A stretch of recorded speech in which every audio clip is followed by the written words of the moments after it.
Gracias a todos. Gracias por su paciencia. Su perseverancia.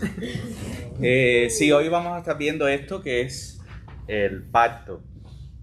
Hace un ratito estaba hablando con Efraín y me decían, estábamos hablando del tema, porque él también va a tratar algo de eso en otra oportunidad. Y una de las cosas que mencionábamos era como las cosas se entienden ahora y como las cosas Dios las ha establecido. Y eso es un poco de lo que vamos a estar viendo con respecto al pacto.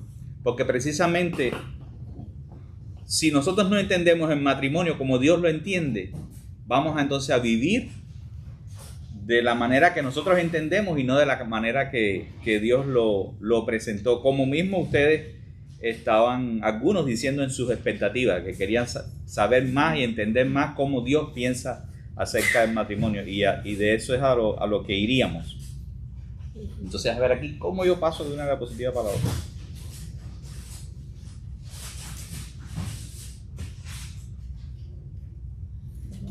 Ahí está. ¿Cuál es tu modelo de matrimonio? ¿Cuáles son tus ideas? ¿De dónde las sacaste? Muy probablemente de las cosas que viste en tu familia, de las cosas que viste en la cultura, si eras un cristiano, de las cosas que has ido escuchando en la iglesia, ¿no? Y ahí tienes Y bueno, ¿cuál es el modelo de Dios para el matrimonio? Y eso es lo que vamos a estar viendo. Esta clase serviría para poner el fundamento. Algunas cosas vamos a ver que hasta las vimos con Alejandro en el tiempo que tuvimos con él. Porque si no tenemos el fundamento, ¿cómo vamos a edificar encima? Entonces, todas las demás cosas que nosotros traigamos a nuestro matrimonio, si el fundamento no está bien claro y bien establecido, pues muy seguramente eso va a tener consecuencias. ¿Qué cosa es un pacto? Bueno, Efesios 2, la carta a los Efesios, vamos a estar viéndola ahí, vamos a ver varios pasajes y vamos a entender cómo Dios trata con el ser humano en base a pactos. Y ahí está Efesios 2, si alguien lo puede leer. Ajá.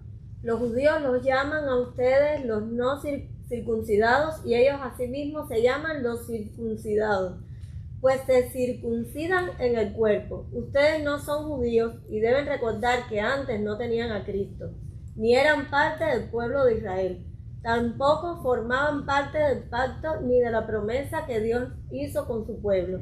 Vivían en este mundo sin Dios y sin esperanza. Pero ahora ustedes que estaban lejos de Dios ya han sido acercados a Él, pues están unidos a Jesucristo por medio de su muerte en la cruz. Está hablando Pablo a los cristianos de Éfeso y le está diciendo, ustedes antes no estaban incluidos en el pacto que Dios hizo con su pueblo. Dios hizo un pacto con un grupo de personas y las constituyó en su pueblo. Y la manera en que eso se hizo firme fue por un pacto.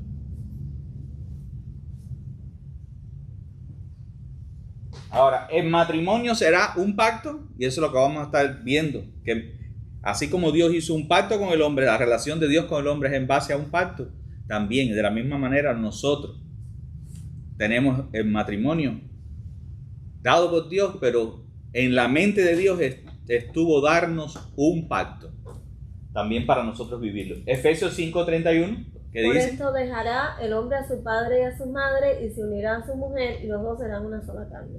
Y vamos a estarlo desarrollando después más adelante, pero ahí está cuando Dios lo estableció. Y vamos a estar entendiendo cómo Dios lo estableció precisamente como un pacto. Incluso la intención de Dios es que el matrimonio sea un doble pacto. En el plan de Dios estaba que Adán tuviera un pacto con él. Adán tenía una relación de pacto con Dios. Cuando Dios creó a Eva, la misma intención. Tenían una relación personal, una relación de pacto. Y en la mente de Dios estaba que dos seres humanos, un hombre y una mujer, que tuvieran una relación de pacto con Él, entonces entraran en un pacto entre ellos. En una relación de pacto también entre ellos. El pacto matrimonial inclusive no es una relación de dos, es una relación de tres. Porque Dios hace parte. En el plan de Dios está Dios ser parte del matrimonio. No es que eso es un asunto entre yo y ella o ella y yo. sino que era siempre desde el principio, era Dios ser parte. Nosotros fuimos los que excluimos a Dios de nuestra vida, de todas las esferas de nuestra vida. Pero ese no era el plan de Dios. Bueno, ahí está, se lo puede leer Efesios 5, que lo vamos a estar viendo también después más adelante. Dice, grande es este misterio, mas yo digo esto respecto de Cristo y de la iglesia. Por lo demás, cada uno de vosotros ame también a su mujer como a sí mismo, y la mujer respete a su marido.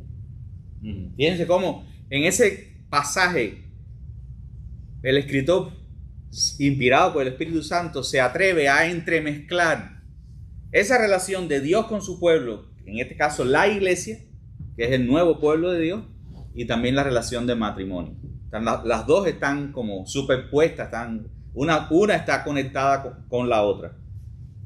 Eclesiastés 4, del 9 al 12, si después ustedes lo pueden buscar y leer en sus casas, habla del condón de 3 dobleces.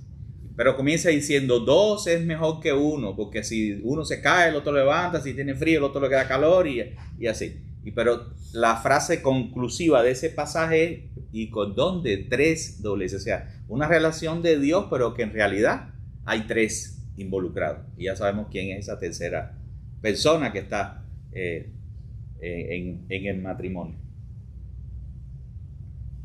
El modelo, Efesios 5, del 21 al 23. Ahí lo vamos a estar leyendo.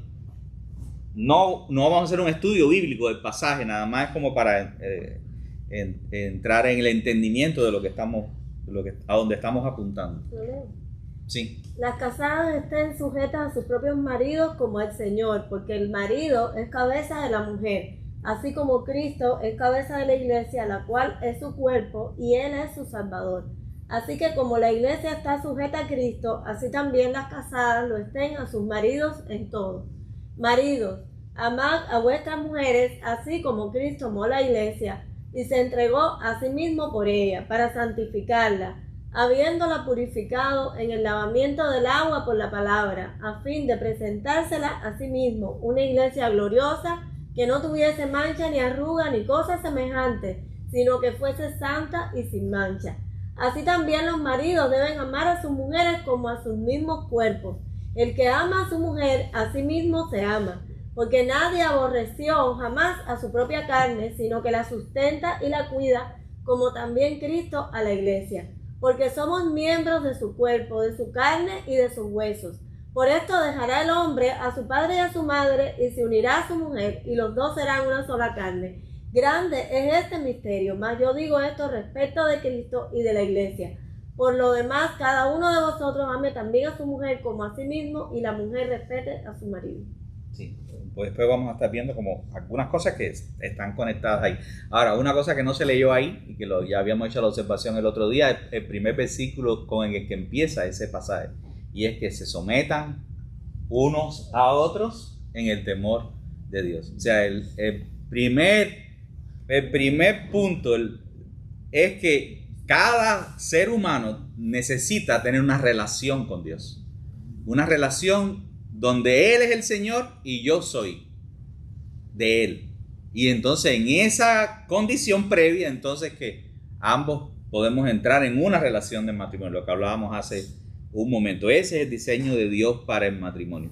Entonces, no es que este se somete al otro primeramente, sino que ambos están previamente sujetos a Dios, sometidos a Dios, y después están en una actitud de sometimiento mutuo, de negarse el uno para agradar al otro. Pero eso es imposible, todos lo sabemos, humanamente imposible, sobre todo si nuestro corazón no está rendido al Señor. Si primeramente Cristo no es mi Señor, por eso hay una bendición para una pareja que se casa aunque no sean cristianos. Sí, es verdad, es preferible a no casarse y andar así en una unión fuera del orden de Dios. Pero siempre va a estar limitado, porque en el diseño de Dios estaba primero que el hombre lo tenga Él como su Señor y la fuente de todas las cosas. Cuando Dios es quien gobierna tu corazón, entonces tú estás en condiciones de poder relacionarte de una manera correcta, saludable, con otro ser humano. Aún nosotros que estamos acá, que somos cristianos, sabemos, y por eso estamos haciendo este curso, porque nuestra relación de matrimonio no es perfecta. Y es la relación más fuerte que tenemos, ¿o no? ¿Hay alguien con el que tú tengas una relación más comprometida, más especial que con tu cónyuge? No. Y aún así hay problemas. ¿Por qué hay problemas? Porque somos pecadores, porque hay áreas de nuestra vida donde Cristo no está señoreando, donde la obra de la santificación todavía no ha sido perfeccionada. Y entonces cualquiera de esas cosas es un aspecto que va a estar propiciando conflictos entre nosotros. Mientras más Cristo gana terreno en nosotros, más fácil nos es relacionarnos con cualquier otro ser humano, pero especialmente con el que más cerca tenemos, que es con nuestro cónyuge. Un pacto es un acuerdo, es el acuerdo más solemne que un ser humano puede tener. Es algo mucho más allá de lo que nosotros tenemos conciencia. Nosotros, cuando pensamos en matrimonio, regularmente tenemos un entendimiento de contrato y no de pacto. ¿Por qué?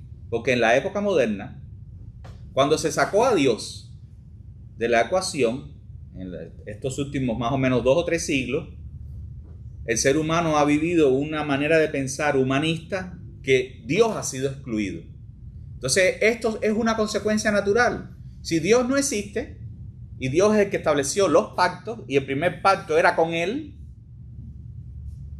ya entonces todas las demás cosas hay que verlas desde otra perspectiva. Entonces por eso el ser humano, cuando piensa en el matrimonio, piensa que esto es un contrato entre 2 seres humanos, porque Dios no está presente en su dinámica de la vida. Lo que pasa es que nosotros los cristianos hemos ahora agregado a Dios a nuestra ecuación de que sí, Dios existe, creo en Dios, pero en nuestras relaciones, empezando por el propio matrimonio, no estamos conscientes de cómo es realmente traer a Dios a esa relación. Entonces, vamos a trabajar en esto un poquito más de la diferencia entre un contrato y un pacto. Un contrato es bilateral. Son 2 personas que se ponen de acuerdo y cada uno hace una parte. Pero un pacto es unilateral. Cada vez que Dios hizo un pacto, dependía de su decisión de tomar la iniciativa y dar esos pasos. Y no tenía que ver necesariamente con el otro. O sea, era, de otra manera, era decirlo, es incondicional. Cuando ustedes se casaron, ustedes le dijeron a su pareja, te voy a amar para toda la vida. Te voy a amar aunque te ponga fea. ¿O no? O empezaron a poner condiciones. Te voy a amar para toda la vida. En la riqueza, en la pobreza, y todo eso lo vamos a ver un poquito más adelante. O sea, hicimos un compromiso, y un compromiso unilateral.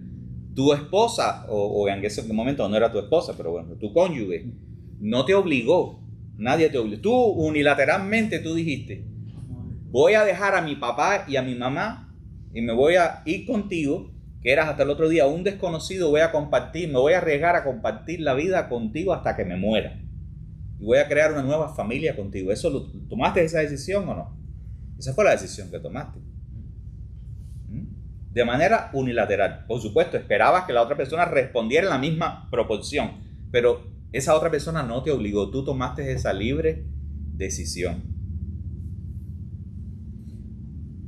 Un contrato es condicional. Usted hace un contrato, acá tenemos a Mario, que es empresario, tiene que hacer un contrato todos los días con alguien para echar concreto.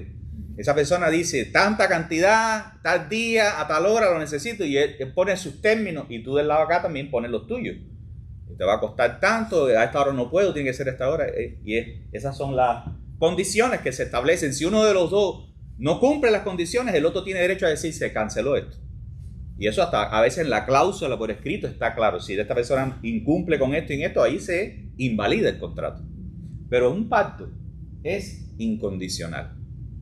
Por eso usted ve en el Antiguo Testamento que el pueblo de Israel, que caminaba en un pacto con Dios, que Dios había tomado, porque hoy en día tenemos pastores por ahí, gente que están hablando de pacta con Dios, con asuntos de dinero y de esas cosas. El ser humano no puede pactar con Dios. Lo veíamos el otro día en Hebreo y lo vamos a tocar ahorita por arribita. El mayor es el que toma la iniciativa con respecto al otro. Con respecto a Dios, Dios es el que toma la iniciativa. Nosotros entramos en pacto con Dios porque Él entró en pacto con nosotros. No es que yo compro a Dios con nada, es que simplemente me pongo de acuerdo con Él. Dios me ofrece esto y yo digo, bueno, lo reconozco, lo recibo, lo acepto. Me rindo a eso que tú me estás diciendo. Pero el pacto es incondicional. Dios se comprometió con el hombre en amarnos, lo dice Juan. Aún Él nos ama, ahora nosotros la amamos porque Él nos amó primero, pero siendo aún enemigos, cuando todavía nosotros aborrecíamos a Dios, Dios nos amó primero, Dios nos escogió primero, ¿entiendes? Fue incondicional. Otra diferencia es que el contrato es revocable, pero el pacto es irrevocable. En el contexto nuestro, nosotros no tenemos ningún otro tipo de convenio social que no sea el matrimonio, que fuera un pacto. Ahora, en el caso de Cuba hay uno, y es en la santería. En la santería, desde niños, los padres consagran a sus hijos y entran sus hijos en un pacto con una entidad espiritual. Y ellos no se pueden zafar de eso. Y usted les predica el evangelio y hasta creyendo en el evangelio tienen miedo salirse de esa religión porque sabe que les cuesta la vida. Lo único que les ayuda a atreverse a dar el paso es que tengan una experiencia sobrenatural con Dios que les haga entender que Dios es más grande que esa entidad a la que ellos pertenecen. Porque ellos tienen más claro el concepto de pacto que lo tenemos nosotros. Porque el pacto es irrevocable. El pacto no se puede romper.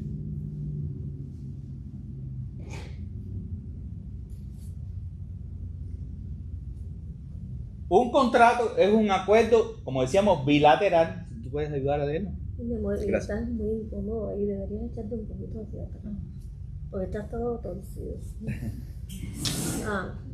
¿Un pacto o un contrato? El contrato primero. Okay. Un contrato es un acuerdo bilateral que está condicionado totalmente con el cumplimiento de cada parte y puede ser roto si cualquiera no cumple su parte. Entonces es eso mismo que estábamos explicando, pero ahora con un contrato está condicionado a que cada una de las partes cumpla con lo acordado, y si alguno de los dos no lo cumple, pues se rompe. Pero un pacto es un acuerdo solemne, unilateral, y ahora vamos a entrar, es una promesa. Una manera de entender pacto es promesa. Es una promesa que tú has hecho a esa otra persona. En este caso, Dios al hombre, o el esposo a la esposa y la esposa al esposo. Es una promesa que solo puede ser rota mediante la muerte física. Eso fue lo que nosotros hicimos el día que nos casamos.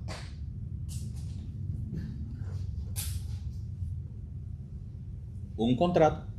Un contrato dice, si tú cumples tu parte en el acuerdo, yo también cumpliré mi parte. Pero si tú no mantienes tu palabra, yo no estaré obligado a mantener la mía. ¿Ese no es el razonamiento que nosotros tenemos para el matrimonio también?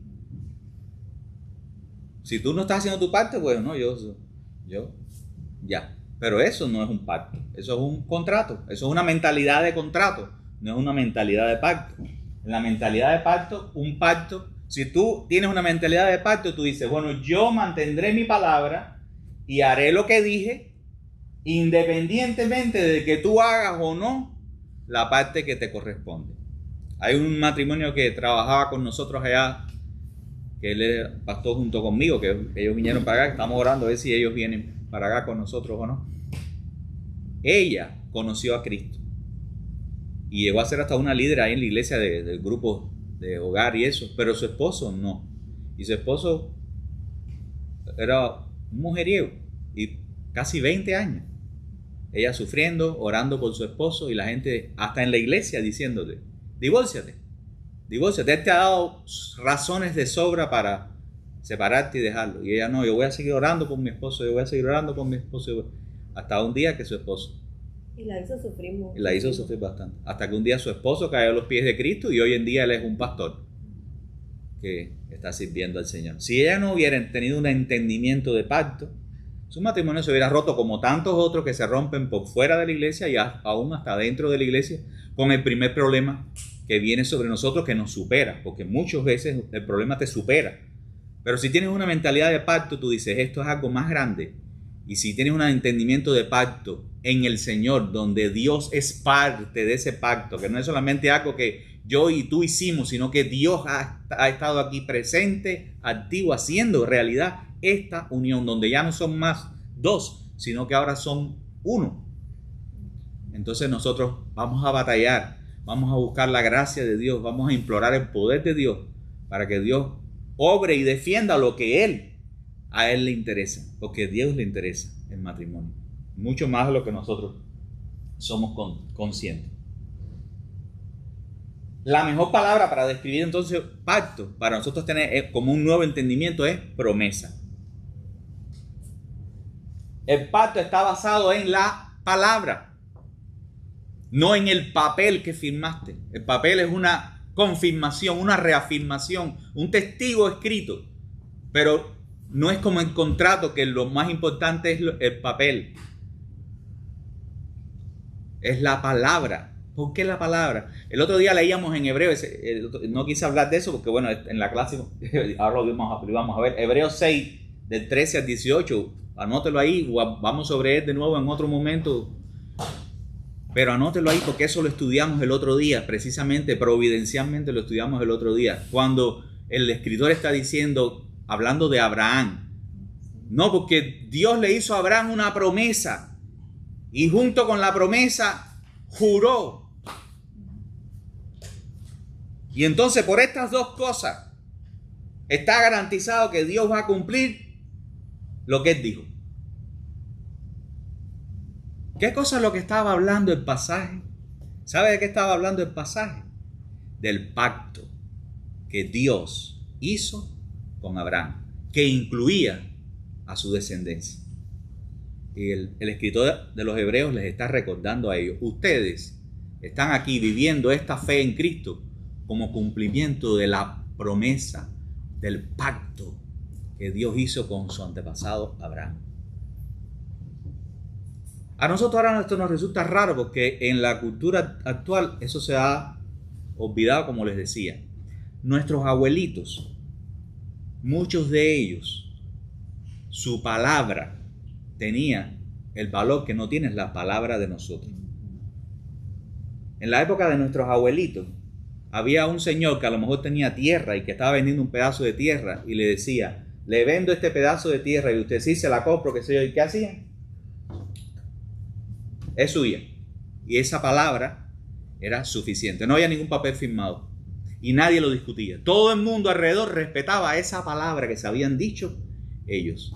Porque ¿sabe por qué? Porque la palabra de una persona es una expresión de quién es él, del carácter de la persona, de la integridad de la persona. Hoy nosotros decimos una cosa y por detrás hacemos otra.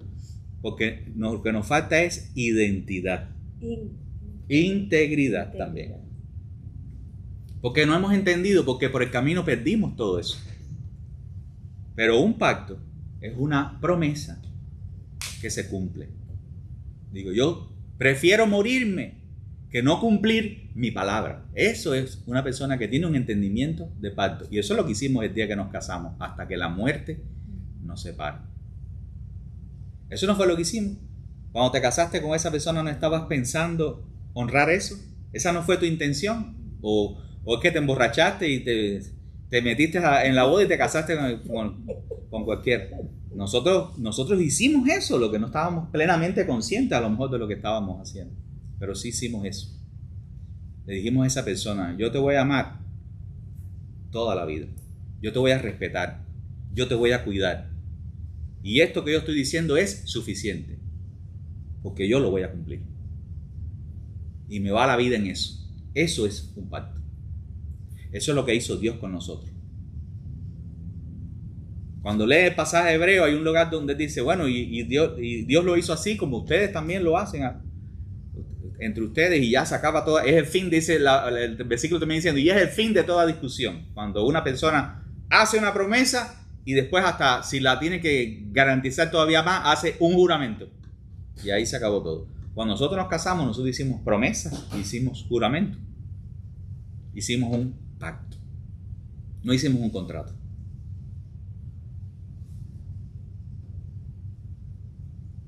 El contrato, sí, por supuesto, está basado en las acciones el uno del otro, pero el pacto está basado en el carácter de las partes.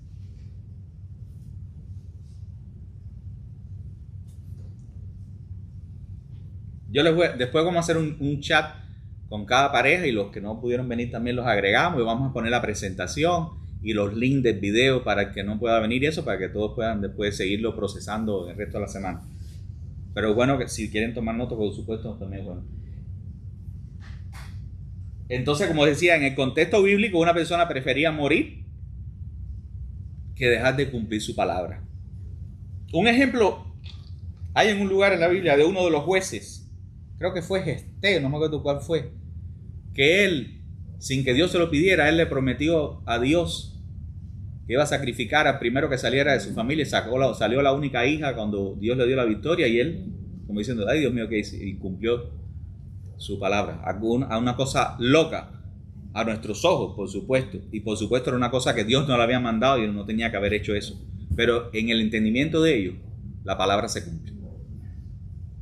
Se cumple, como le decía, hasta la época de nuestros abuelitos. Ya ahora la palabra de nosotros está como en tela de juicio todo el tiempo. ¿Sí? Como decimos acá, preferimos dejar de comer una pizza al asunto de si nos comemos, o sea, si cumplimos o no nuestra palabra.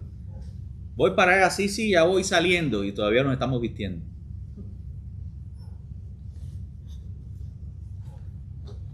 Proverbios 2:17 y Malaquías 2:14. Para si nos queda duda de si el pacto es un matrimonio o no. Son dos versículos, uno que habla con respecto al esposo y el otro que habla con respecto a la esposa. O sea, Dios se las arregló para que ninguno de los dos nos quedáramos fuera. No, él hizo un pacto conmigo, pero yo no hice un pacto con él. Pues Malaquías, ¿qué dice Malaquías? Mas dirán, ¿por qué? Porque Jehová ha atestiguado entre ti y la mujer de tu juventud, contra la cual has sido desleal, siendo ella tu compañera y la mujer de tu pacto. La mujer de tu pacto. Dios está confrontando en ese momento a esos que estaban allí en esa generación que habían abandonado el pacto. Era como en la época de Jesús que le dijeron, no, pero si Moisés me dio carta de divorcio. Y Jesús dijo, pero en el principio no fue así. El Señor les dio carta de divorcio a ustedes por medio de Moisés por la dureza de sus corazones. En otras palabras, nos aferramos a nuestro ego y no queremos humillarnos, no queremos buscar la misericordia de Dios y la intervención de Dios. Y entonces, bueno, a Dios no le queda más remedio que decir, bueno, mijo, atenta a las consecuencias. Pero el divorcio no está en el plan de Dios. En otras palabras, el divorcio es pecado. Es pecado porque es algo que no está previsto por Dios. Y alguien me pudiera decir, bueno, Alejandro, pero entonces ¿qué me hago yo? ¿Qué dice la palabra del Señor cuando alguien ha pecado? En Juan, abogado tenemos para con el Padre. Si confesamos nuestro pecado, Él es fiel y justo. Hay iglesias donde hasta le dicen a uno, no, si usted se casó, ese primer matrimonio es el único que vale y ya después los demás son inválidos y usted tiene que regresar allá a su primer matrimonio y su primer matrimonio ya se casó también, se divorció 4 veces y hay un reguero de hijos por todos lados y de todas maneras es como seguir rompiendo más las cosas. La palabra del Señor lo que nos enseña es a arrepentirnos de nuestro pecado, no a formar más problemas. Entonces, lo más saludable para alguien que ha tomado esos pasos es simplemente reconocer que simplemente no hizo la voluntad de Dios, no le agradó a Dios su decisión. Bueno, le pido perdón al Señor y le pido la misericordia de Dios para de ahí en adelante seguir caminando. Pastor, tengo una pregunta. Sí. ¿A qué se basan? A veces hay como pastores que se han divorciado y ¿a qué se basan ellos en lo que está usted hablando, que no se puede divorciar uno, ¿verdad? Entonces, ¿qué es lo que creen ellos que haya que ellos se pueden divorciar y volver a casarse? O sea, que no. Lo que pasa es que es la realidad de lo que venimos hablando, que una cosa es lo que Dios estableció y otra cosa es a donde ha llegado la sociedad. En la época actual hay tanto nivel de divorcio dentro de la iglesia como fuera de la iglesia, incluyendo a pastores y líderes. Pero una cosa es la norma de Dios y otra cosa es lo que nosotros socialmente hacemos. Por eso empezamos, ¿cuál es tu modelo? ¿Cuál es tu modelo?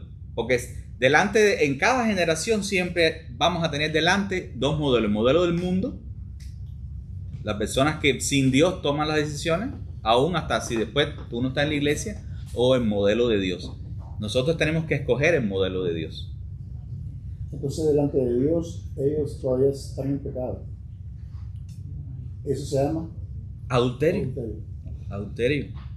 Es lo que dijo Jesús, cuando alguien se casa con alguien que es adulterio. Ahora, ¿qué tenemos que hacer? Si yo he sido una persona que me casé y me separé y ahora me volví a casar, ¿qué? Y soy culpable de adulterio, ¿qué es lo que dice el Señor que tengo que hacer? Lo mismo que con cualquier otro pecado, que si dije una mentira o que si hice cualquier cosa, ¿qué es lo que tengo que hacer? Arrepentirme, es decir, Señor, reconozco que esto que hice estaba mal a los ojos tuyos, eso no era tu plan y he sufrido las consecuencias seguramente y te pido perdón por eso y ahora quiero poner en orden mi vida, de ahora en adelante quiero hacer las cosas a tu manera. Eso es el orden de Dios para todos los pecados, ¿o no? Sí, pero ahora entonces ¿se va a quedar siempre con el que se casó o se tiene que separar? Lo ideal es que esté con el que está ahora, no romper y volver para atrás, porque eso es lo que va a formar más problemas todavía. Eso es lo ideal. Si alguien se ha separado y se quedó separado y se puede reconciliar, es preferible, pero en la mayoría de los casos, cuando las personas se han separado, se vuelven a casar y tienen hasta una nueva familia y ya sería un darle para atrás y para adelante, que eso sería hacer más daño, sobre todo pensando en los hijos y en las otras personas que hacen parte, porque un divorcio no solamente afecta al esposo y a la esposa, afecta a los hijos, afecta a la familia extendida, afecta a la sociedad también, a todos. Otro día podemos hablar más del divorcio y explicar un poquito más dudas y eso. Hoy estamos hablando del pacto. Entonces, ¿te puedes leer? El pacto de matrimonio es una promesa unilateral, incondicional e irrevocable que solo puede romperse mediante la muerte física. Eso sería un concepto de el matrimonio a la luz de Dios. Una promesa unilateral, incondicional e irrevocable que solo puede romperse mediante la muerte física. Si no está eso en tu mente y en tu corazón cuando piensas en tu matrimonio, al primer problema lo que estás pensando es en separarte, porque eso es lo que nuestra naturaleza humana nos va a alar. Si yo tengo problemas, no con mi esposa, con cualquiera que tenga problemas, ¿qué es lo que voy a tratar de hacer? Evitar, alejarme, distanciarme, el rechazo. Esa es la respuesta natural humana. Pero la respuesta de Dios es, vamos a perdonarnos, vamos a ver cómo nos reconciliamos, vamos a arrepentirnos de lo que cada quien ha hecho mal, vamos a edificar en el Señor en amor. Entonces es totalmente diferente, pero la otra realmente es más fácil, pero al final no es una solución. No es una solución. Es como evitar la mentalidad de divorcio, ¿no? Es la mentalidad de divorcio, sí. Que la sociedad nos empuja. Que la sociedad ya lo ha establecido como algo normal. Y dentro de la iglesia lo tenemos tan abrazado como los no cristianos. O sea, en este momento no hay ninguna diferencia entre los cristianos y los no cristianos con respecto al matrimonio, porque no tenemos entendimiento de esto. Si los cristianos recuperáramos el entendimiento de la diferencia entre contrato y pacto y empezáramos a ver a nuestra relación de matrimonio como un pacto, los divorcios empezarían a bajar. Sí, hay que batallar duro cada vez que hay un problema, cuando hay crisis. Hasta la iglesia toda nos tenemos que poner en cómo ayudamos a esta pareja en problemas. ¿Es difícil? Sí. ¿Es a veces humanamente imposible, pero para Dios no hay nada ni difícil ni imposible. Si no, no es Dios. No es Dios. Lo que pasa es que en vez de dar la oportunidad de Dios, es mejor decir, vamos a salir corriendo, cada uno por su lado. Es más fácil, pero a la vez va a ser más doloroso y más desastroso. Porque estamos sacando la oportunidad de que Dios obre, que Dios nos cambie, que Dios restaure. Y por el camino salimos hechos pedazos. Dios sigue teniendo misericordia, seguimos vivos, pero sufrimos las consecuencias. Siempre que hagamos las cosas a la manera de Dios, aunque sea más difícil, vamos a ver mejores resultados. El pacto... Léelo tú porque estoy con... Sí, el pacto depende no solo de la palabra de quien sea que lo declare, sino de su integridad en guardar esa palabra. O sea, no es lo que tú dices, que es quien tú eres. Si tú eres una persona con palabras, si tú eres una persona con integridad, entonces lo que tú digas, tú lo vas a estar cumpliendo. Aunque eso tiene consecuencias. El otro día estaba escuchando a alguien que me decía, no, que antes cuando yo hablaba con alguien por teléfono, me justificaba y decía, pero ahora he aprendido que tengo que decir la verdad, y aunque eso me afecta, pero no. Si pierdo un negocio, sí, pero no, yo tengo que decir la verdad, yo tengo que ser íntegro. Ese soy yo. ¿Cuál es mi verdad? Mi verdad es que me quedé dormido, o que me agarró tarde, o que se me olvidó. Esa es mi verdad. Que te van a decir algo por eso, es verdad, pero esa es tu verdad. Es preferible que te conozcan quién tú eres y te van a apreciar más porque eres un hombre o una mujer de palabra. ¿O no? ¿A quién le gusta que lo engañen? ¿A quién usted? Y si es su esposo, menos todavía, ¿entiendes? Que me diga la verdad. Que me diga lo que es. Eso es lo que esperamos todos. Pero a la hora de aplicarlo, nos cuesta aplicarlo. Lo que da por concluido el pacto de matrimonio, entonces, es la muerte física de uno de los cónyuges, y no el adulterio ni tampoco el abandono. Eso no es lo que acaba con un matrimonio. Es simplemente que uno, como dice el otro versículo, fuiste desleal, te saliste, pero lo que hiciste fue romper una cosa que Dios veía que era para toda la vida. Que Dios perdona, sí es verdad. Que Dios restaura, también es verdad. Pero nosotros tenemos que asumir la responsabilidad cada vez que hacemos algo mal y decir, Señor, esto lo hice mal. Esto lo hice mal con mi hijo, esto lo hice mal con mi vecina. No sé, tenemos que asumir la responsabilidad y pedir la ayuda de Dios, la gracia de Dios en lo que nos hemos equivocado, y aprender. ¿Por qué Dios lo hizo así? ¿Por qué Dios hizo un pacto con nosotros? La manera en que se relaciona con nosotros, y también previó que nosotros en el matrimonio tuviéramos ese nivel de relación tan serio, con tanta implicación. Bueno, porque nosotros fuimos hechos a su imagen. Y porque el matrimonio es la mejor expresión de esa imagen de Dios en la tierra.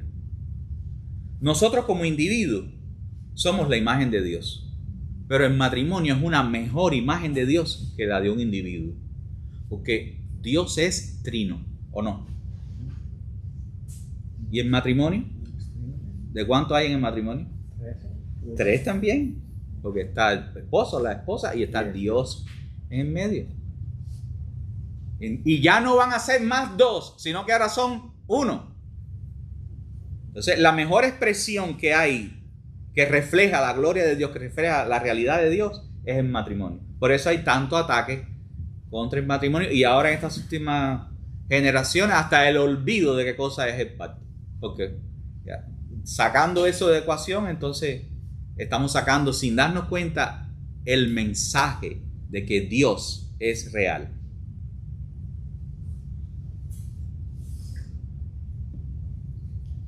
Entonces cada matrimonio existe para mostrar a Dios. ¿A quiénes? A los primeros que le vamos a mostrar a Dios, a nuestros hijos. Cuando un niño va creciendo y va viendo a un hombre y a una mujer funcionando como una sola carne, como una sola entidad, que siendo 2 personas, porque la Trinidad son 3 personas, nosotros creemos en un solo Dios, pero en 3 personas diferentes, iguales en gloria, en poder, en esencia, pero diferentes.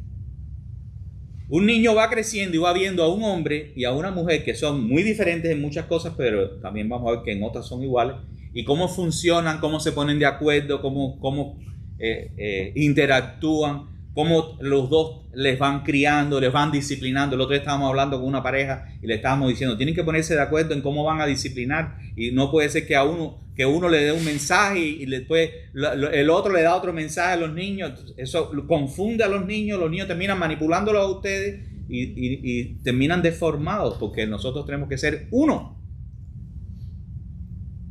¿Qué te dijo tu mamá? No, mi mamá no me ha dicho nada. Bueno, vamos a ver si es verdad. Y era esta mentira.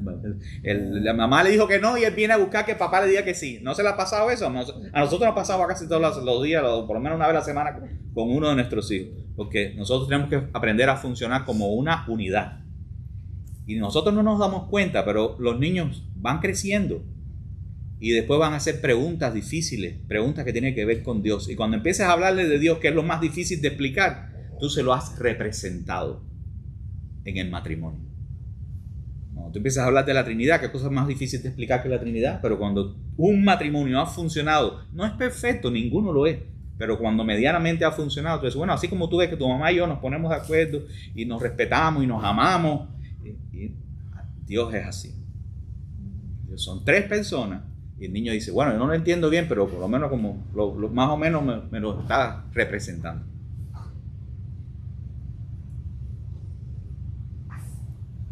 Eso es lo que Dios quiere para el matrimonio. Y así, si eso lo hiciéramos, cada generación recibiera una revelación, un entendimiento de Dios de primera mano en la vida de papá y mamá delante de ellos.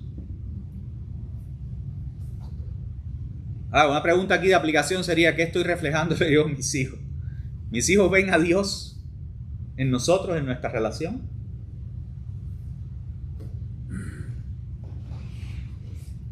Bueno, eso es un poquito repasando lo que estábamos hablando. Dios siempre ha vivido en comunidad porque Él es un Dios trino, Padre, Hijo, Espíritu Santo. La Trinidad está formada por personas únicas, con roles y responsabilidades diferentes. El Padre no es el Hijo no es el Espíritu Santo. Cada uno es Dios, pero son diferentes y tienen roles y funciones diferentes dentro de la Trinidad y en su relación con su creación. La Trinidad ha decidido vivir en amor y en completa unidad. Unidad de pensamiento, unidad de emociones, unidad de propósito. No estamos haciendo un estudio de la Trinidad, es solamente como para ampliar nuestro entendimiento y lleve eso ahora a su relación de matrimonio. Eso en pequeña escala, por supuesto, infinitamente pequeño en comparación con Dios. Pero en pequeña escala eso es lo que se ve en nuestro matrimonio, en lo que estamos comprometidos en mostrar. Así que entonces el matrimonio y la familia nacieron en el corazón de Dios para mostrar precisamente a Dios, mostrar ese amor, mostrar esa unidad que hay en la Trinidad, mostrarla ahí en la familia.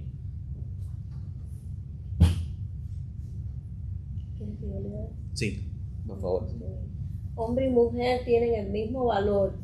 Gálatas 3:28. No hay judío ni griego, no hay esclavo ni libre, no hay hombre ni mujer, porque todos son uno en Cristo Jesús. ¿Qué cosa es eso de que no hay judío ni griego? ¿Será que a partir de la época de Pablo los judíos dejaron de ser judíos y los no judíos, qué cosa eran? Y los hombres dejaron de ser hombres y las mujeres dejaron de ser mujeres. ¿Es en el sentido, no hay lo que significa eso? ¿O que eso no es una diferencia? Ya esa diferencia no importa, no es trascendente, no es determinante. Los hombres siguieron siendo mujeres, los hombres siguieron siendo hombres y las mujeres siguieron siendo mujeres. Pero ahora los dos eran iguales ante Dios.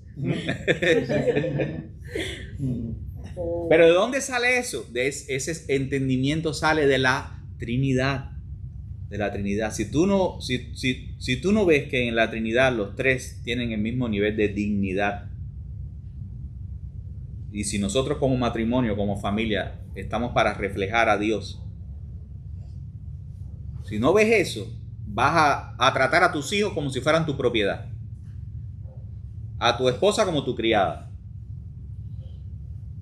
Pero si tú entiendes el nivel de relación que tiene Dios en sí mismo, y ese es el modelo de relación que Él concibió para ti, en tu matrimonio, para tu familia, tú dices, wow, Señor, ayúdame, ten misericordia de mí, que yo pueda reflejar esa gloria que hay en la relación que tienes tú contigo mismo.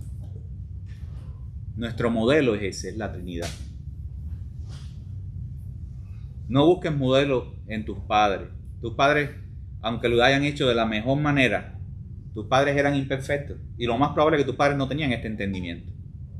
Porque a lo mejor no eran ni cristianos. Y a veces hasta siendo cristianos, hace 5 minutos estábamos hablando que los cristianos se están divorciando y hasta los pastores tanto como los no cristianos. Entonces el modelo no podemos buscarlo en la sociedad. El modelo tenemos que buscarlo en el autor de todas las cosas, que es Cristo, que es Dios. El modelo para tu matrimonio está en la Trinidad. El modelo para tu familia está en la Trinidad. Ese nivel de relaciones es el que nosotros tenemos que aspirar. Que es algo que Dios es el que tiene que hacerlo realidad. Nosotros no podemos, humanamente. Pero eso es el ideal de Dios para tu familia. ¿Quién está más interesado que Dios? ¿Y quién estará más comprometido que Dios en hacer realidad eso en tu familia? Si para eso te creó.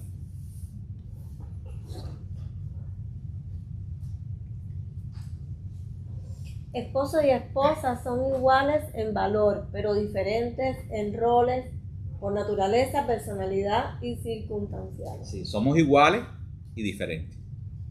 ¿Qué cosa es en roles por naturaleza?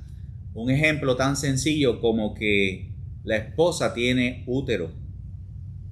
Entonces, ¿a quién le dio Dios la capacidad de llevar dentro a un bebé por 9 meses? No fue al hombre, fue a la mujer. La mujer tiene una función que se llama maternidad. Le dio 2 pechos. Bueno, a nosotros nos dio 2 pechitos, pero a ella le dio 2 pechos.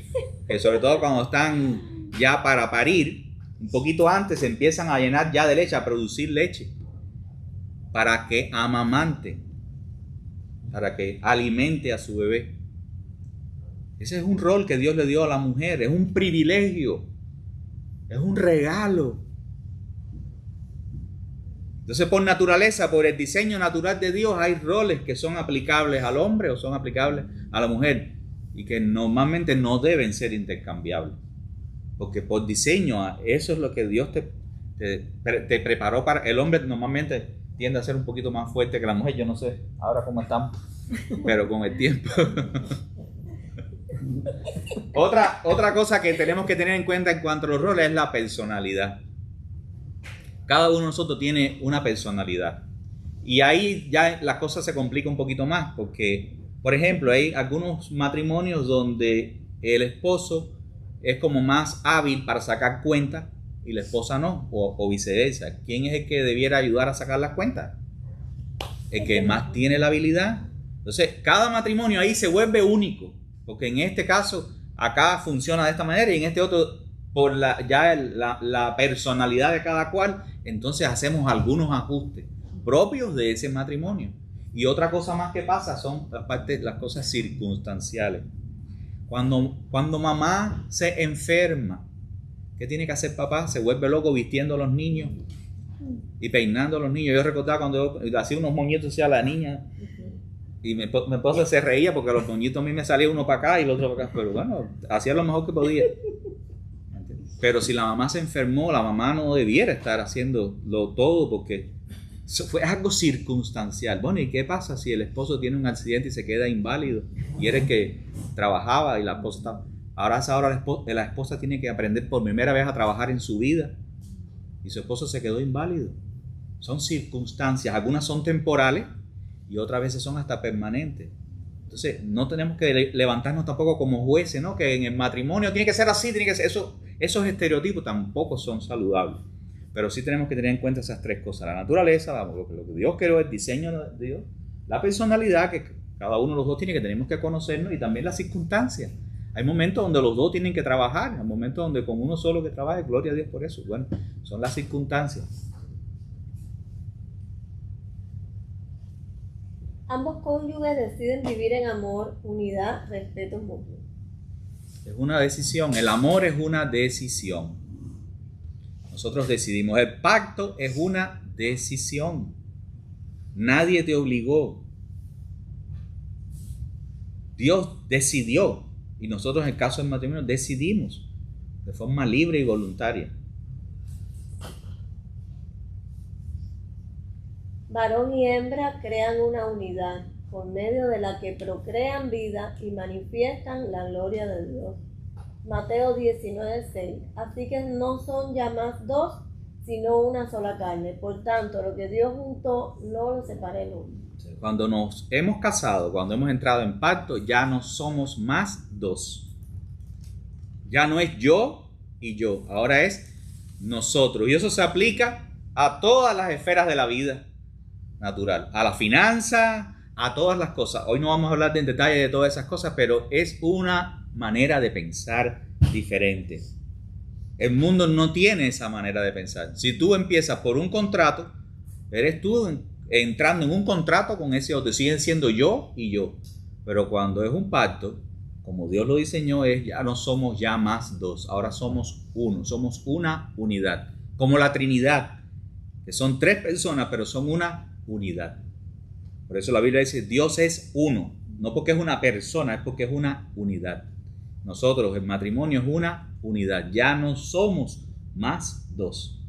Entonces tenemos que aprender a pensar en nosotros y a funcionar en nosotros. No que mi dinero y tu dinero, no que mi tiempo y tu tiempo, no que mis hijos, hasta los hijos que uno de los dos haya traído al matrimonio de una relación previa, ya no son tus hijos, son nuestros hijos. Todo lo que entra bajo un matrimonio es nuestro. Eso es una mentalidad de pacto. Hay cosas que ahorita en el mundo, bueno, creo que no tiene tiempo, pero igual, cuando la pareja dice que se nos acabó el amor, ¿no? Eso es una invención es una mentira. De la sociedad, ¿no? Lo que se te acabó fue el deseo de seguir negándote a ti mismo. Creyendo que estamos enamorados y bueno, a través de los años se acabó el amor y ya entonces ya no eres mi pareja, necesito otro amor, qué sé yo. Pero entonces no es la mentalidad de pacto. Y es haber entrado al matrimonio o a la relación de pareja, si no ni se casaron, que a veces pasa también eso, pensando en usar a ese otro para mi placer. No entrando a la relación de pacto para honrar a Dios y para amarnos y entregarnos el uno al otro. Cuando entramos con esa actitud egoísta que tenemos todos, pues es natural que uno por cualquier cosa o por a veces cosas que realmente sí pasan, uno diga, bueno, hasta aquí. Pero cuando Dios es el centro, Él es el Señor de la vida de cada uno, Él es el centro de esta relación, entonces vamos a Dios y buscamos a Dios para que Dios nos ayude a hacer las cosas a la manera de Él. Esa unidad del hombre y la mujer juntos conforman toda la plenitud de lo que es ser humano y donde se puede expresar plenamente la imagen de Dios. Génesis 5:2. Varón y hembra los creó, los bendijo y los llamó Adán el día que fueron creados. O sea, Adán era el nombre propio de el hombre, pero Adán significa también, además de como ser humano, como nombre propio, Adán también significa hombre. Igual que en nuestro lenguaje castellano, cuando dice el hombre, a veces está en el contexto, están hablando de los varones y otra vez está hablando de la humanidad. Ese versículo está diciendo que Dios llamó el nombre de ellos Adán. Lo que venimos diciendo, que un hombre solo o una mujer sola no es que estén incompletos, pero no están expresando la plenitud de lo que Dios es, de la imagen de Dios en ellos. Pero cuando se une un hombre y una mujer, se crea una unidad que se llama una sola carne, que es la mejor expresión de ese sentido de que somos la imagen de Dios. Porque Dios es un Dios trino. Entonces cuando Dios los creó, fíjate que Dios creó primero al hombre, después creó a la mujer, los unió, se hicieron uno. Ahí está ese versículo que Dios mismo dice, así va a ser de ahora en adelante. Y dice después esto, y llamó el nombre de ellos Adán. Es como Dios diciendo, wow, ahora sí terminé. Principio de diversidad en unidad.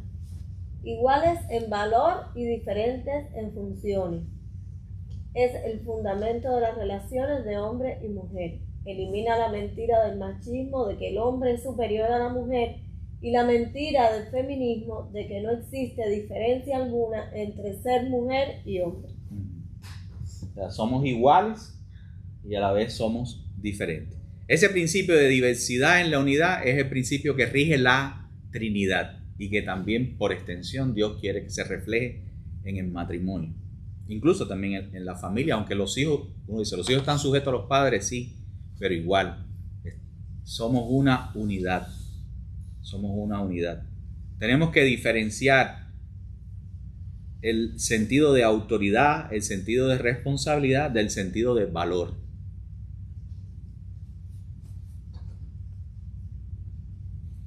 Un poco para explicar esto, el principio que está detrás de todo eso que se aplica en matrimonio es el de complementariedad o de correspondencia, que creo que también Alejandro habló un poquito de eso.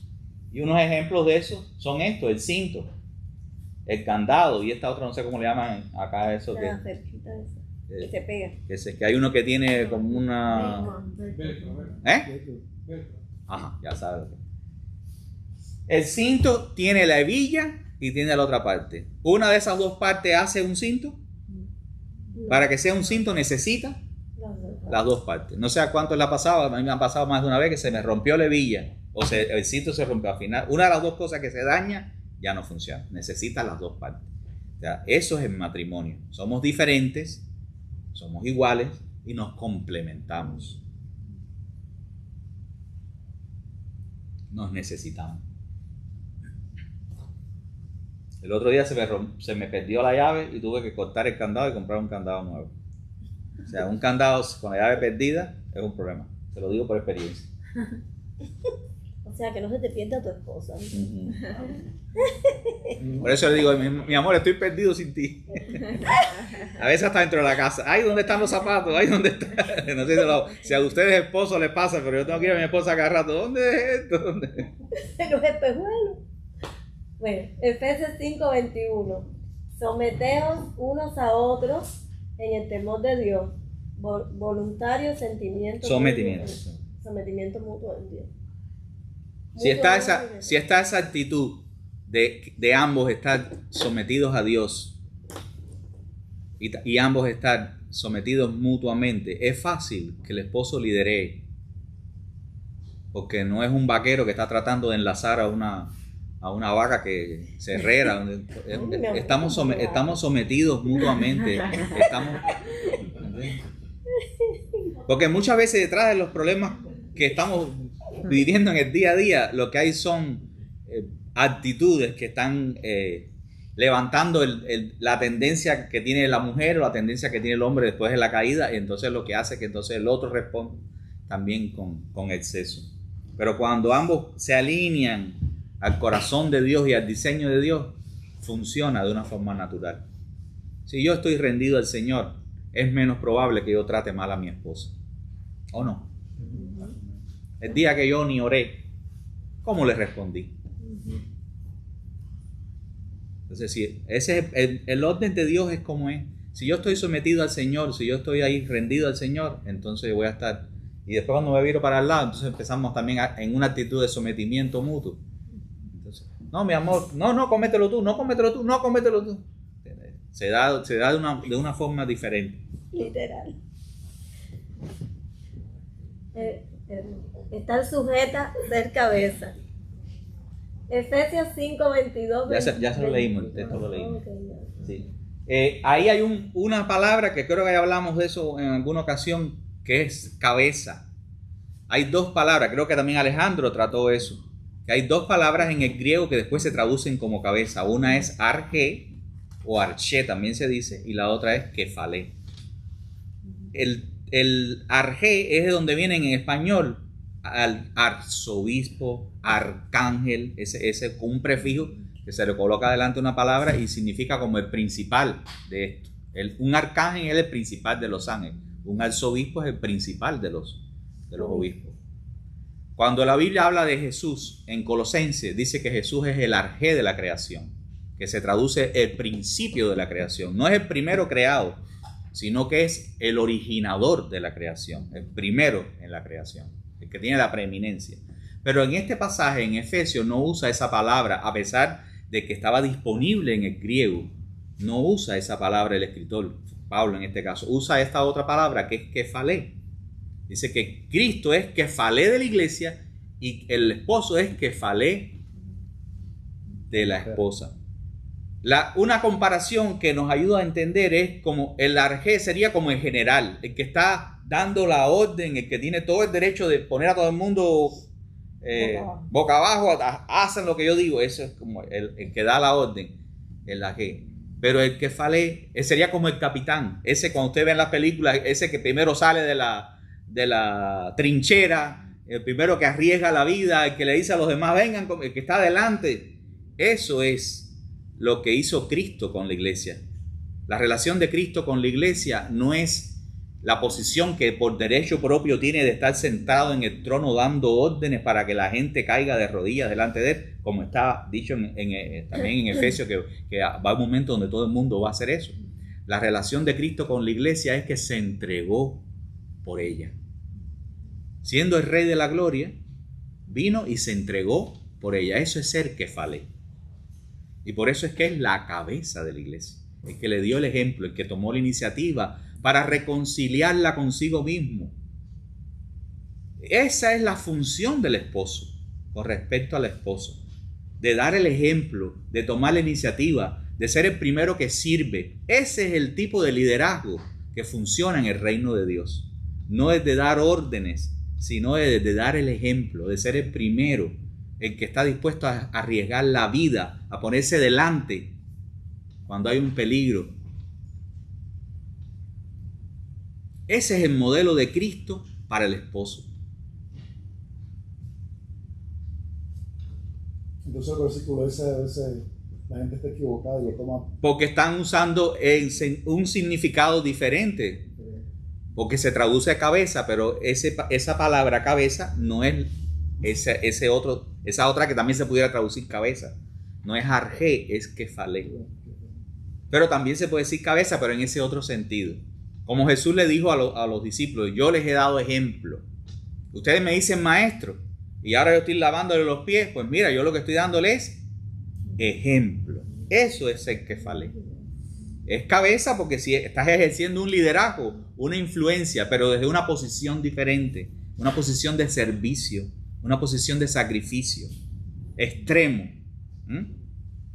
Eso es el espíritu en que Cristo se pone para la iglesia y en que Cristo pide o demanda para el esposo que se ponga para su esposa y para su familia en general. ¿Qué es ser cabeza? Bueno, ya eso ya Ya lo habíamos visto. ¿Qué es estar sujeta? Es respaldar, secundar, seguir el ejemplo del esposo, correr junto a él, respetar su responsabilidad de guiar, así como la iglesia debe seguir a Cristo. Como Cristo a la iglesia y ahora como la iglesia a Cristo. Nosotros, las esposas, tienen también ese modelo de la relación de Cristo, de la iglesia hacia Cristo también. De la iglesia hacia Cristo. Bueno, El texto ya lo leímos, ahora ajá. que somos como comentarios del texto. Ser cabeza como Cristo es igual a amar. Entonces amar es sacrificarse, lo que el texto está invitando a decir. Y esta otra parte del texto, los maridos. Así también los maridos deben amar a sus mujeres como a sus mismos cuerpos. El que ama a su mujer a sí mismo se ama. Porque nadie aborreció jamás a su propia carne, sino que la sustenta y la cuida, como también Cristo a la iglesia, porque somos miembros de su cuerpo, de su carne y de sus huesos. Por esto dejará el hombre a su padre y a su madre, y se unirá a su mujer, y los dos serán una sola carne. Ahí, sí. Pero el punto acá a señalar es eso de una sola carne que ya hemos hablado, de que ahora ya no somos dos, somos uno. Si uno tiene que empezar a mirar el matrimonio como que somos uno. Y el modelo, por supuesto, que ya lo veíamos, que es la Trinidad. Ahora, ¿cómo hemos vivido? ¿Cómo has vivido tu relación de matrimonio? ¿Como un contrato? No tiene que decirlo al público, es como para reflexionar. Como lo has entendido, y como lo has entendido, así lo has vivido, por supuesto. Lo has entendido y lo has vivido como un contrato o como un pacto. Eso es una tarea para la casa, de sentarse y entre ustedes y conversar. Bueno, ¿verdad que nosotros hemos vivido con un entendimiento de contrato o con un entendimiento de pacto? O en esto hemos funcionado como si estuviéramos en un contrato, pero en estas otras cosas sí hemos vivido como el pacto. Las relaciones en mi matrimonio y la familia han estado reflejando cómo son las relaciones en la Trinidad. Ahorita hacíamos esa pregunta. ¿Mi matrimonio está reflejando la Trinidad? Esa perfección de relación que hay en ellos sin pretender que somos como los super espirituales, sino que es como la meta y el esfuerzo de hacer la parte de nosotros en imitar eso, ¿no? ¿Hay algo por lo que pedir perdón a Dios de lo que hemos visto? Que sería una tarea para hacer de forma personal, pero también como matrimonial. Ahí cabe lo que hablábamos hace un rato de si alguno ha participado de un divorcio, de ser responsable delante de Dios ahora con mejor entendimiento, de decir, Señor, yo quebré un pacto, yo te deshonré.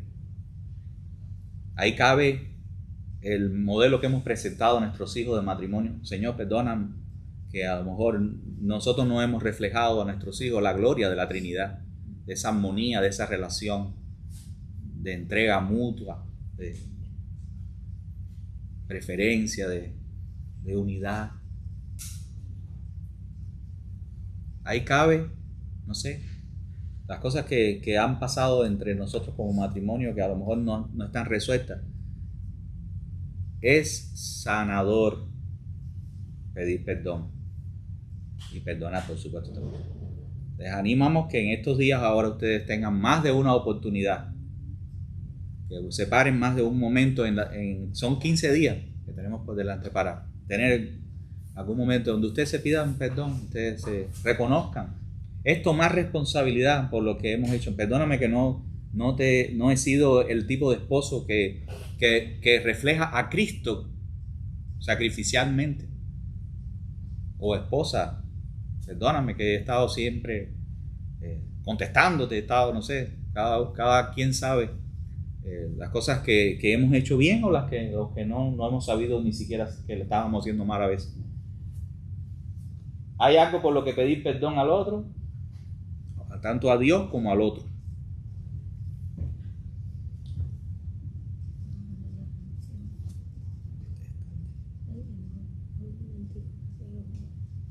Y otra tarea sería esta. Esto lo vamos a poner en un chat entre hoy y mañana temprano para que lo tengan ahí.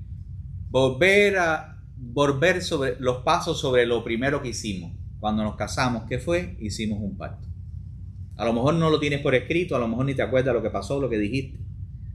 Bueno, es una oportunidad para reconfigurar eso. Pero ser consciente, si estás casado, estás en un pacto. Si no te habías enterado, pues te enteraste.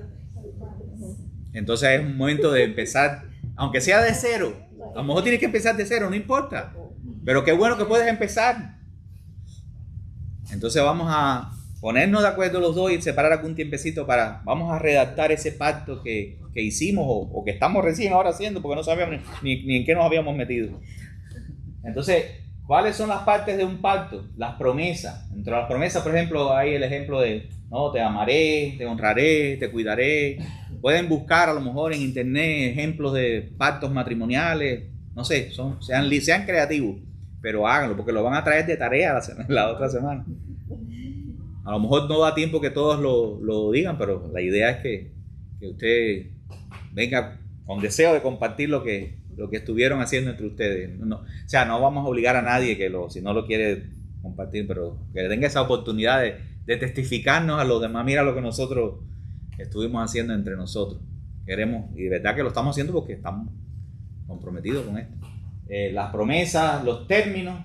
Uno de los términos es hasta que la muerte los separe. Eso es un término bien claro en el matrimonio. Los intercambios. Ya lo vimos, que todas las cosas que nos intercambiamos todo. Cuando uno entra a un pacto, ya nada es mío, ahora todo está aquí, sobre la mesa. Y ahí decíamos que están hasta los hijos que traemos a lo mejor de otra relación. Todas las posesiones, todas las cosas. Eso que hay moderno de que nos casamos pero con bienes separados. Eso, ¿qué cosa es eso? Eso es una perversión del matrimonio. Si te casaste, si hiciste un pacto, aquí está todo. Yo estoy aquí, mi cuerpo está aquí, mi cuerpo no es mío, es tuyo y el tuyo es mío. ¿Eso no es lo que dice la Biblia? Ya no hay nada mío. Si entré en un pacto es porque ya aquí no quiero ser mío, quiero ser tuyo. Y tú eres mía. Eso es lo que dice Cantares. ¿O no? Y los votos, que es donde entraba lo del juramento. En riqueza, en pobreza, en salud, en enfermedad. Y aprovechen y díganselo entre ustedes. Y después, bueno, aquí nos lo dicen a nosotros, pero empiecen a decírselo entre ustedes porque al final es lo más importante. Que ustedes... Y bueno, en algún momento, a lo mejor más adelante, si Dios lo permite y ustedes lo quieren, pues hacemos una renovación de votos. Y hacemos como una boda colectiva con todos así. Vestidas de novia, las que quieran, las que nunca lo hicieron. Las demás, bueno, no sé. Bueno, hasta aquí. Son las 8:45, ya yo terminé. Pero si quiere podemos dar 5 minuticos. Bueno, menos Marlon, que tendrá como que a lo mejor llamarla por teléfono, pero para que ustedes... Ah, y Tatiana. Pero los que están acá, los dos, y los otros también a lo mejor lo pueden hacer, de tener 5 minuticos ahí como pareja. Mirarse a los ojos, conversar de lo que han hablado. A lo mejor no es el momento todavía de empezar a tratar detalles y cosas sensibles, pero... Si se pueden poner uno frente al otro sería... agradecer a Dios por que están casados. Han llegado hasta aquí. Hemos sobrevivido. Dios ha tenido misericordia. Dice el Señor, el que hay esposa, hay el bien, el favor y la misericordia. O sea, es un regalo. Dios ha sido bueno.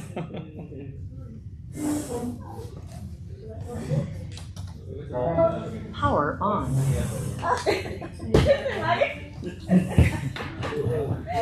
Ay, Daisy. Ay, Daisy.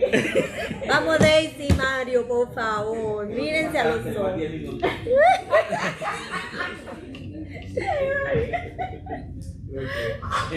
Creo que no le alcanza eso. Recuerden cuando se conocieron. Esas cosas que se decían tan bonitas. Las que no se dijeron. Bueno, no sé.